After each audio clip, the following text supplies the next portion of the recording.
2025 সালের শেষ দিকে হতে পারে জাতীয় নির্বাচন। বিজয় দিবসের ভাষণে জানালেন প্রধান উপদেষ্টা। প্রতিষ্ঠা করা হবে জাতীয় ঐকমত্য গঠন কমিশন। মহান বিজয় দিবসে জাতীয় স্মৃতিসৌধে রাষ্ট্রপতির প্রধান উপদেষ্টা শ্রদ্ধা। মুক্তিযুদ্ধের বীর শহীদদের স্মরণে দেশ জুড়ে নানা আয়োজন। এবং 71-এ বিজয় আসলেও 2024-এর বিজয় পূর্ণতা দিয়েছে স্বাধীনতাকে, বললেন উপদেষ্টা নাহিদ। ফ্যাসিজম ও আধিপত্যবাদ মুক্ত নতুন বাংলাদেশ গড়ার প্রত্যয়।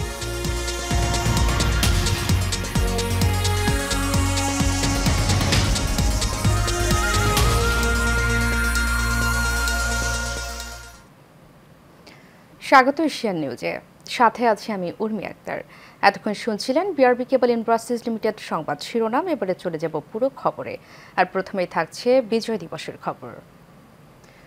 2025 সালের শেষ দিকে অথবা 2026 সালের প্রথমার্ধে দেশে ত্রয়োদশ জাতীয় সংসদ নির্বাচন অনুষ্ঠিত হতে পারে বলে জানিয়েছেন প্রধান উপদেষ্টা অধ্যাপক ডক্টর মোহাম্মদ ইউনূস। সংস্কার প্রক্রিয়া ও ভোটার তালিকা হালনাগাদ দ্রুত সম্পন্ন করে গণতান্ত্রিক প্রক্রিয়া নির্বাচন অনুষ্ঠিত হবে। এ সময় দেশবাসীকে মহান বিজয় দিবসের শুভেচ্ছা জানান প্রধান উপদেষ্টা। বিস্তারিত রকিব মালিকের রিপোর্টে। বিসমিল্লাহির রহমানির রহিম। মহান বিজয় দিবস উপলক্ষে সকালে জাতির উদ্দেশ্যে ভাষণ দেন অন্তর্বর্তী সরকারের প্রধান উপদেষ্টা ডক্টর মোহাম্মদ ইউনূস। ভাষণে তিনি জাতীয় নির্বাচনের সম্ভাব্য সময় জানান। এমন কিছুই সে অবশিষ্ট থাকতে দেবে। প্রধান উপদেষ্টা বলেন, সংস্কার প্রক্রিয়া দ্রুত সম্পন্ন করেই 2025 সালের শেষ দিকে অথবা 2026 সালের প্রথমার্ধে দেশে জাতীয় সংসদ নির্বাচন অনুষ্ঠিত হতে পারে বলে আশা প্রকাশ করেন তিনি। 2025 সালের শেষের দিকে নির্বাচন অনুষ্ঠান হয়তো সম্ভব হবে। আর যদি এর সঙ্গে নির্বাচন প্রক্রিয়া এবং নির্বাচন সংস্কার কমিশনের সুপারিশের পরিপ্রেক্ষিতে এবং জাতীয় ঐকমত্যের ভিত্তিতে প্রত্যাশিত মাত্রার সংস্কার যোগ করি, তাহলে অন্তত আরও 6 মাস অতিরিক্ত সময় লাগতে পারে। সরকার প্রধান আরো বলেন, দেশকে বিগত ফ্যাসিস্ট সরকার ধ্বংস করে গেছে, প্রতিটি প্রতিষ্ঠান নষ্ট হয়ে গেছে, তাই সংস্কার কমিশন কাজ করছে। ভোটার তালিকা হালনাগাদ করার কাজ চলছে। এবারের নির্বাচনে তরুণদের ভোটদান একটি স্মরণীয় ঘটনা হয়ে থাকবে বলেও জানান প্রধান উপদেষ্টা। ভোটার তালিকা যাচাই করার সুযোগ হয়নি কারণ। গত 15 বছরে যারা ভোটার হওয়ার যোগ্য হয়েছে তাদের সবার নাম ভোটার তালিকায় তোলা নিশ্চিত করতে হবে। এটা একটা বড় কাজ। ছাত্র জনতার অভ্যুত্থানের পর এখানে গলদ রাখার কোনো সুযোগ নেই। দীর্ঘদিন পর এবার বহু তরুণ তরুণী জীবনে প্রথমবারের মতো ভোট দেবে। নির্বাচন প্রক্রিয়ায় সব রাজনৈতিক দলগুলোর সহযোগিতা চেয়েছেন প্রধান উপদেষ্টা। সবশেষে দেশবাসীকে মহান বিজয় দিবসের শুভেচ্ছা জানান তিনি। তাই এবারের নির্বাচনে তাদের ভোটদান একটি স্মরণীয় ঘটনা হয়ে থাকবে। রকিব মানিক, এশিয়ান টেলিভিশন, ঢাকা। মহান বিজয় দিবস আজ। বিজয় দিবসে সাভার জাতীয় স্মৃতিসৌধে বীর শহীদদের প্রতি শ্রদ্ধা জানিয়েছেন রাষ্ট্রপতি মোহাম্মদ শাহাবুদ্দিন ও অন্তর্বর্তী সরকারের প্রধান উপদেষ্টা ডক্টর মোহাম্মদ ইউনূস। এ সময় মুক্তিযুদ্ধের বীর শহীদদের প্রতি শ্রদ্ধা জানিয়েছেন ঢাকায় সফররত পূর্ব তিমুরের প্রেসিডেন্ট জোসে রামোস হোতা। এ সময় 1971 সালের মহান মুক্তিযুদ্ধে বীর শহীদদের স্মৃতির প্রতি বিনম্র শ্রদ্ধা জানাতে সেখানে কিছুক্ষণ নীরবে দাঁড়িয়ে থাকেন তারা। একই সাথে সেনাবাহিনী, নৌবাহিনী ও বিমান বাহিনীর সমন্বয়ে গঠিত একটি চৌকস দল রাষ্ট্রীয় অভিবাদন জানায়। পরে বিউগলে বেজে ওঠে করুণ সুর। পরবর্তীতে স্মৃতিসৌধ প্রাঙ্গণে রাখা দর্শনার্থী বইয়ে স্বাক্ষর করেন প্রধান উপদেষ্টা।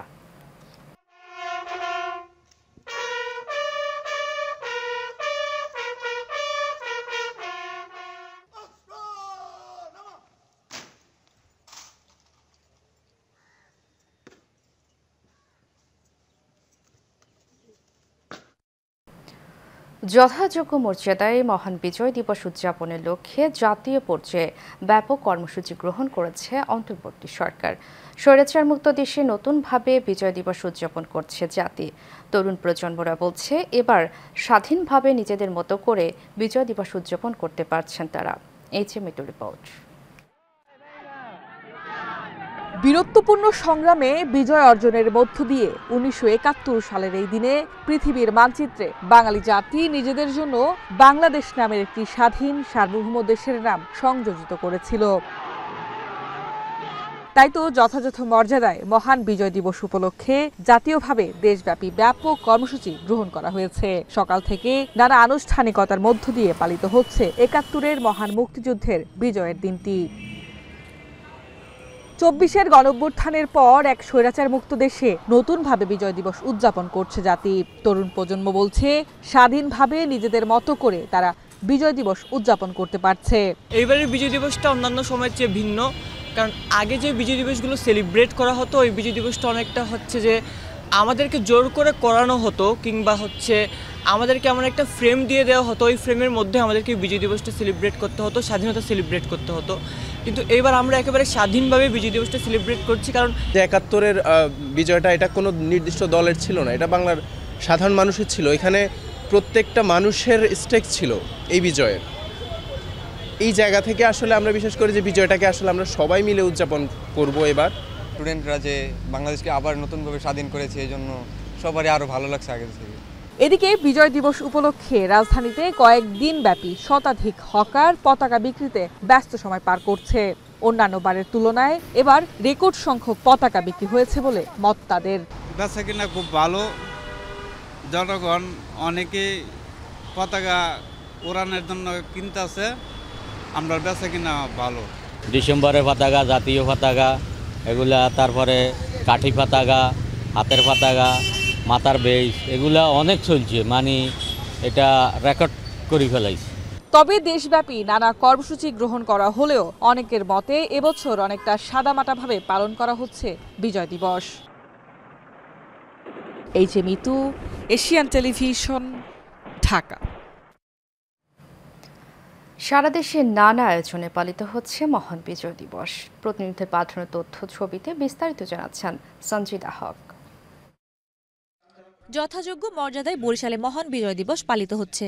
বরিশাল নগরী জেলা প্রশাসকের কার্যালয়ের সামনে স্থাপিত শহীদ মুক্তিযোদ্ধা স্মৃতিফলকে ফুলের শ্রদ্ধা নিবেদন করেন জেলা প্রশাসক মোহাম্মদ দেলোয়ার হোসেন সহ অনেকে। মহান বিজয় দিবস উপলক্ষে সিলেট কেন্দ্রীয় শহীদ মিনারে সরকারি ও বেসরকারি প্রতিষ্ঠান, সামাজিক সাংস্কৃতিক সংগঠন, স্কুল কলেজের ছাত্রছাত্রী এবং সাধারণ মানুষ শহীদ মিনারে পুষ্পস্তবক অর্পণ করেন। এ সময় বিএনপি সহ অন্যান্য রাজনৈতিক দলের নেতাকর্মীদের উপস্থিতি লক্ষ্য করা যায়। ময়মনসিংহের হালুয়াঘাটে নানা আয়োজনের মধ্য দিয়ে মহান বিজয় দিবস উদযাপন করা হচ্ছে। দিবসের প্রথম প্রহরে মুক্তিযুদ্ধের সকল বীর শহীদদের প্রতি বিনম্র শ্রদ্ধা নিবেদন করে উপজেলা প্রশাসন। পরে সরকারি আদর্শ উচ্চ বিদ্যালয় মাঠে কুচকাওয়াজ ও অভিবাদন গ্রহণ করেন উপজেলা নির্বাহী অফিসার এরশাদুল আহমেদ। এছাড়াও ক্রীড়া প্রতিযোগিতা ও বিজয়ীদের মাঝে পুরস্কার বিতরণ করা হয়। যথাযোগ্য মর্যাদায় গোপালগঞ্জের কোটালীপাড়ায় পালিত হচ্ছে মহান বিজয় দিবস। উপজেলা কেন্দ্রীয় শহীদ মিনারে ফুল দিয়ে শ্রদ্ধা নিবেদন করেন উপজেলা প্রশাসন, উপজেলা মুক্তিযোদ্ধা, উপজেলা বিএনপি, যুবদল, ছাত্রদল, স্বেচ্ছাসেবক দল সহ বিভিন্ন রাজনৈতিক ও সামাজিক সংগঠন। নরসিংদীতে যথাযথ মর্যাদায় পালিত হচ্ছে মহান বিজয় দিবস। এ উপলক্ষে সকাল ৬টায় শহীদ মুক্তিযোদ্ধা স্মৃতিফলকে শ্রদ্ধা জানান জেলা প্রশাসক রাশেদ হোসেন চৌধুরী, পুলিশ সুপার মোহাম্মদ আব্দুল হান্নান, বীর মুক্তিযোদ্ধা তোফাজ্জল হোসেন মাস্টার সহ অনেকে। এর আগে জেলা প্রশাসক ও পুলিশ সুপার আনুষ্ঠানিকভাবে জাতীয় পতাকা উত্তোলন করেন। সূর্যোদয়ের সাথে সাথে জাতীয় পতাকা উত্তোলন, ৩১ বার তোপধ্বনি ও শহীদ মুক্তিযোদ্ধা স্মৃতিস্তম্ভে পুষ্পস্তবক অর্পণের মধ্য দিয়ে যথাযোগ্য মর্যাদায় টাঙ্গাইলে মহান বিজয় দিবস পালিত হচ্ছে। জেলা প্রশাসক শরীফা হক ও পুলিশ সুপার সাইফুল ইসলাম সান্তু শহীদ মুক্তিযোদ্ধা স্মৃতিস্তম্ভে পুষ্পস্তবক অর্পণ করেন। এছাড়াও বিভিন্ন রাজনৈতিক ও সামাজিক সংগঠনের পক্ষ থেকে শ্রদ্ধা নিবেদন করা হয়। যথাযথ মর্যাদায় নরসিংদীর রায়পুরায় মহান বিজয় দিবস উদযাপিত হয়েছে। দিবসটি উপলক্ষে উপজেলা চত্বরে পুষ্পস্তবক অর্পণ করা হয়। এ সময় উপস্থিত ছিলেন উপজেলা নির্বাহী অফিসার মোহাম্মদ মাসুদ রানা, সহকারী কমিশনার শফিকুল ইসলাম, উপজেলা বিএনপি সভাপতি বীর মুক্তিযোদ্ধা হযরত আলী ভূঁইয়া সহ অনেকে। বিজয় দিবস উপলক্ষে নারায়ণগঞ্জ চাষাঢ়ার প্রাণকেন্দ্র বিজয় স্তম্ভে পুষ্পস্তবক অর্পণ করেছেন নারায়ণগঞ্জ জেলা প্রশাসক মোহাম্মদ মাহমুদুল হক ও নারায়ণগঞ্জ জেলা পুলিশ সুপার প্রত্যুষ কুমার মজুমদার। এ সময় নারায়ণগঞ্জ জেলা প্রশাসন ও পুলিশ প্রশাসনের কর্মকর্তারা উপস্থিত ছিলেন। যথাযোগ্য মর্যাদায় বিপুল উৎসাহ ও উদ্দীপনায় মহান বিজয় দিবস উদযাপন করা হয়েছে বগুড়ায়। সূর্যোদয়ের সাথে সাথে ৩১ বার তোপধ্বনির মধ্য দিয়ে দিবসটির সূচনা হয়। জেলা প্রশাসন সহ সরকারি বেসরকারি প্রতিষ্ঠান, বিভিন্ন রাজনৈতিক সংগঠনের পক্ষ থেকে শহীদদের শ্রদ্ধা জানানো হয়। এতে উপস্থিত ছিলেন জেলা প্রশাসক হোসনা আফরোজা, পুলিশ সুপার জেদান আল মুসা সহ অনেকে। বিপুল উৎসাহ উদ্দীপনা যথাযোগ্য মর্যাদায় ভোলায় জেলা প্রশাসন ও জেলা পুলিশের পক্ষ থেকে উদযাপিত হয়েছে মহান বিজয় দিবস। শহীদ মুক্তিযোদ্ধা স্মৃতিস্তম্ভ এবং যুগীরখোল বদ্ধভূমিতে পুষ্পস্তবক অর্পণ করেন জেলা প্রশাসক মোহাম্মদ আজাদ জাহান ও পুলিশ সুপার মোহাম্মদ শরীফুল ইসলাম। ব্রাহ্মণবাড়িয়ায় যথাযোগ্য মর্যাদায় মহান বিজয় দিবস পালিত হচ্ছে। স্মৃতিসৌধে পুষ্পস্তবক অর্পণের মাধ্যমে শহীদদের প্রতি শ্রদ্ধা জানানো হয়। স্মৃতিসৌধে পুষ্পস্তবক অর্পণ করেন জেলা প্রশাসক মোহাম্মদ দিদারুল আলম ও পুলিশ সুপার জাবেদুর রহমান। জামালপুরে যথাযোগ্য মর্যাদায় মহান বিজয় দিবস উদযাপিত হচ্ছে। জেলা প্রশাসক হাসিনা বেগমের পুষ্পস্তবক অর্পণের মধ্য দিয়ে কর্মসূচি শুরু হয়। এরপর পুলিশ সুপার সৈয়দ রফিকুল ইসলাম, জেলা পরিষদের নির্বাহী কর্মকর্তা মুনমুন জাহান সহ বিভিন্ন রাজনৈতিক ও সামাজিক সংগঠনের পক্ষ থেকে শ্রদ্ধা নিবেদন করা হয়। সোনারগাঁওয়ে যথাযথ মর্যাদায় বিজয় দিবস পালিত হয়েছে। দিনের প্রথম প্রহরে ৩১ বার তোপধ্বনি ও জাতীয় পতাকা উত্তোলনের মধ্য দিয়ে উপজেলায় মহান বিজয় দিবস উদযাপন করা হয়েছে। উপজেলা নির্বাহী অফিসার ফারজানা রহমানের সভাপতিত্বে উপস্থিত ছিলেন উপজেলা সহকারী কমিশনার মঞ্জুরুল মোর্শেদ ও আশরাফুল রহমান সহ অনেকে। সানজিদা হক, এশিয়ান টেলিভিশন। তথ্য সম্প্রচার উপদেষ্টা মোহাম্মদ নাহিদ ইসলাম বলেছেন, 1971 সালে স্বাধীনতা আসলেও সেই স্বাধীনতা ছিল অরক্ষিত। 2024 সালের বিজয় আমাদের স্বাধীনতাকে পূর্ণতা দিয়েছে। সাভারে জাতীয় স্মৃতিসৌধে তিনি সাংবাদিকদের এসব কথা বলেন। দেশবাসীকে মহান বিজয় দিবসের রক্তিম শুভেচ্ছা জানিয়ে তিনি বলেন, 2024-এর বিজয়ের মধ্য দিয়ে আওয়ামী ফ্যাসিবাদ মুক্ত দেশে জনগণ প্রকৃত বিজয়ের স্বাদ অনুভব করছে। মহান স্বাধীনতা সংগ্রাম ও জুলাই গণ অভ্যুত্থানের সকল শহীদকে শ্রদ্ধার সঙ্গে স্মরণ করে উপদেষ্টা নাহিদ ইসলাম ফ্যাসিজম ও আধিপত্যবাদ মুক্ত নতুন বাংলাদেশ গড়ার দৃঢ় প্রত্যয় ব্যক্ত করেন।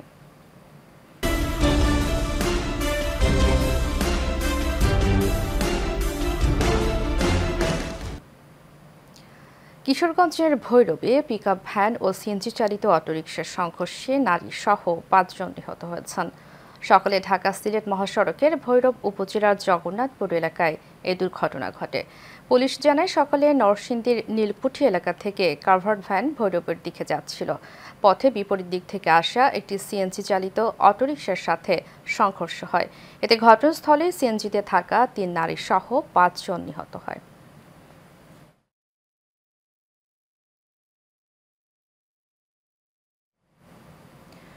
শ্রদ্ধা নিবেদন, র্যালি ও আলোচনার সভার মধ্য দিয়ে সারা দেশে পালিত হচ্ছে মহান বিজয় দিবস। দিবসটি উপলক্ষে চাঁদপুরের মতলব উত্তর উপজেলায় শহীদ স্মৃতিস্তম্ভে ফুল দিয়ে শ্রদ্ধা নিবেদন করেন জেলা বিএনপির যুগ্ম সাধারণ সম্পাদক তানফির হুদা। এ সময় বিএনপি ও সহযোগী অঙ্গ সংগঠনের নেতৃবৃন্দ উপস্থিত ছিলেন। এছাড়াও কুড়িগ্রামের নাগেশ্বরীতে মহান বিজয় দিবস উপলক্ষে আলোচনা সভা ও বীর মুক্তিযোদ্ধা এবং শহীদ মুক্তিযোদ্ধাদের পরিবারকে সংবর্ধনা প্রদান করা হয়েছে। উপজেলা প্রশাসনের আয়োজনে এতে বক্তব্য রাখেন উপজেলা নির্বাহী অফিসার সিব্বির আহমেদ, সহকারী কমিশনার মাহমুদুল হাসান ও থানার অফিসার ইনচার্জ মিজানুর রহমান।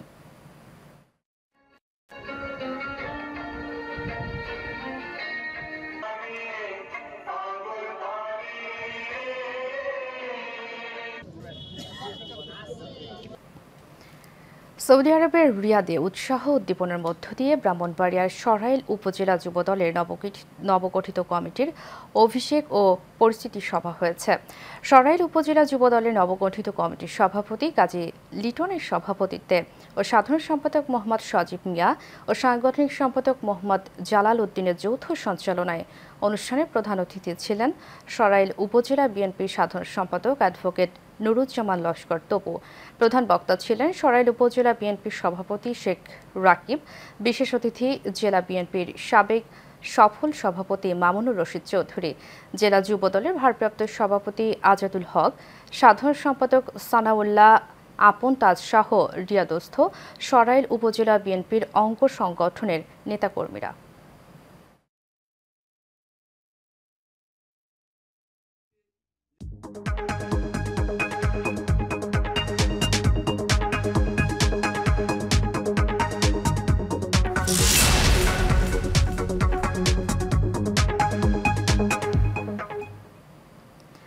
এবারে এক্সিম ব্যাংক বাণিজ্য সংবাদ। রাজবাড়ীতে পেঁয়াজ সংরক্ষণের জন্য 2,25,00,000 টাকা ব্যয়ে নির্মিত কৃষি বিপণন অধিদপ্তরের মডেল ঘরের সুবিধা পায়নি চাষিরা। উল্টো লোকসানে পড়তে হয়েছে তাদের। সংরক্ষণের 9 মাস পেঁয়াজ ভালো থাকার কথা থাকলেও 6 থেকে 7 মাসে নষ্ট হচ্ছে পেঁয়াজ। যদিও কৃষি বিভাগ বলছে অতিরিক্ত গরম ও হাইব্রিড জাতের পেঁয়াজ সংরক্ষণের কারণে পচন ধরেছে। রাজবাড়ী থেকে SM রাসেল কবিরের তথ্য ছবিতে বিস্তারিত জানাচ্ছেন শেখ ফাহিম। বালিয়াকান্দি উপজেলার করমচাঁদপুর গ্রামের কৃষক লুৎফুর রহমান গত বছর কৃষি বিপণন অধিদপ্তর থেকে পেঁয়াজ সংরক্ষণের জন্য মডেল ঘর পেয়ে 200 মণ পেঁয়াজ সংরক্ষণ করে রাখেন তিনি। আশা ছিল নভেম্বর মাসে বেশি দামে বাজারে বিক্রি করবেন, কিন্তু আশার গুড়ে বালি। 200 মণ পেঁয়াজের অর্ধেকের বেশি পেঁয়াজে ধরেছে পচন, ফলে লোকসানের মুখে তিনি। যে পরিমাণে পচিছে তাতে তো আমাদের লাভের তো লসই বেশি, অর্ধেকের বেশি পচে গেছে। যদি নষ্ট না হইতো তাহলে আমরা পেঁয়াজ আরো দীর্ঘদিন সংরক্ষণ করতে পারতাম। তাহলে দেখা গেল বাজারের চাহিদা মতো আমরা বিক্রি করলে বাজারে এরকম ঘাটতি হইতো না। একই অবস্থা উপজেলার কৃষক হারুনুর রশিদ, কালুখালী উপজেলার এতেম আলী বিশ্বাস ও পরশ আলী খানের। তাদের অভিযোগ, সরকার থেকে পেঁয়াজ সংরক্ষণের জন্য মডেল ঘরের সুবিধা মেলেনি। সংরক্ষণে রাখা 40% পচে গেছে। হয়তো নষ্ট হলো, বললাম তো মন খারাপ, 5 কেজি 7 কেজি এরকম মারা গেছে আর কি। পছন্দ দিল নভেম্বর পর্যন্ত জায়গার পর্যন্ত বিক্রি করা, পছন্দ দিয়ে বিক্রি করা হয়েছিল। বাড়ির উঠান বা ফাঁকা জায়গায় মাত্র 1% জমিতে টিন, বাঁশ, লোহা ও কংক্রিটের সমন্বয়ে তৈরি করা ঘরে রয়েছে 6টি তাপ নিয়ন্ত্রণ ফ্যান ও 3 স্তরের মাচা। যদিও কৃষি বিভাগের দাবি, এবছর অতিরিক্ত গরম ও হাইব্রিড জাতের পেঁয়াজ সংরক্ষণের কারণে চাষিদের পেঁয়াজ কিছুটা নষ্ট হয়েছে। এবার যথেষ্ট তাপমাত্রার তারতম্য ছিল, বাতাসে জলীয় বাষ্পের পরিমাণ খুব বেশি ছিল। সেক্ষেত্রে তারা ম্যাক্সিমাম কৃষকে হাইব্রিড এবং উচ্চ ফলনশীল জাতের পেঁয়াজ সংরক্ষণ করেছেন। হাইব্রিড এবং উচ্চ ফলনশীল জাতের পেঁয়াজ একটু বেশি নষ্ট হয়ে যায়, কিন্তু তাদের তথ্য মতে তারা আগে স্বাভাবিকভাবে যেভাবে রাখতো সেখানে 25 থেকে 30% পেঁয়াজ নষ্ট হয়ে যেত। কিন্তু আমাদের সংরক্ষণ করে যে পেঁয়াজ সংরক্ষণ করেছে তাদের সেখানে পেঁয়াজ নষ্টের পরিমাণ কম, কিন্তু ওজনের যে হ্রাসটা সেটা 5 থেকে 7% হ্রাস পেয়েছে। 2022-23 ও 2023-24 অর্থবছরে বালিয়াকান্দি ও কালুখালী উপজেলায় পেঁয়াজ সংরক্ষণের জন্য 50টি মডেল ঘর নির্মাণ করে কৃষি বিপণন অধিদপ্তর। Sheikh Fahim, Asian television. শেষ করব এশিয়া নিউজ। তারিখে বিআরবি কেবল ইন্ডাস্ট্রিজ লিমিটেড সংবাদ শিরোনাম করে জানাবো আরও একবার।